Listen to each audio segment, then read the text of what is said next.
making sure that we have a master schedule that supports common planning for standards level math classes, honors level math classes, and then the Math 1 classes, that we're catering to the needs of those teachers in that planning process, but also those students individually and who might be in those classes, and ensuring that we have the instructional leaders available to support that, strategies to ensure that students are talking about math, explaining their thought processes and really unpacking more than just a correct answer or an incorrect answer.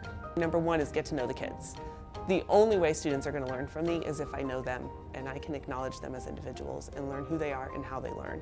So that's priority number one. And then priority number two is to get them talking and talking about math. I tell them, argue with each other, figure out who's right and who's wrong and why, and get them really engaged. And then the last thing is really important to me is that I express to them constantly that they will learn more if they let themselves mess up. I think each day we're trying to get students to talk to each other about math and write about math so that when they see that challenging real-world math problem, they have strategies where sometimes it's them talking it through with their partners to figure out exactly what it's asking and then being able to write that thought process out. I like to circulate a lot around the classroom, so listening in on conversations, and I'll narrate what the students are discussing.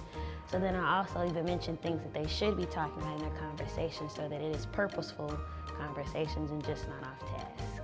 So I may ask students to look at their Infinite Campus and show their parents the mean of their grade.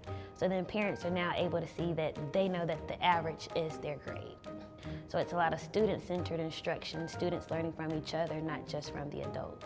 And then I'll purposely make a mistake just so that students can feel confident correcting the adult in the room.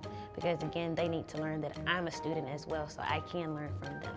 So we are given a mandated curriculum that provides all the components, but students love when you make it cater to what's in the classroom. For standards-based centers, a lot of the materials for Math 1's already created for us. The Math 1 curriculum for CMS is phenomenal. It was really written with the student in mind, the teacher in mind. Last year it became our focus, not only in Math 1, but in all of our math classes. And the students are responding very well. And they're almost disappointed when they don't have SB centers on their instruction for that day.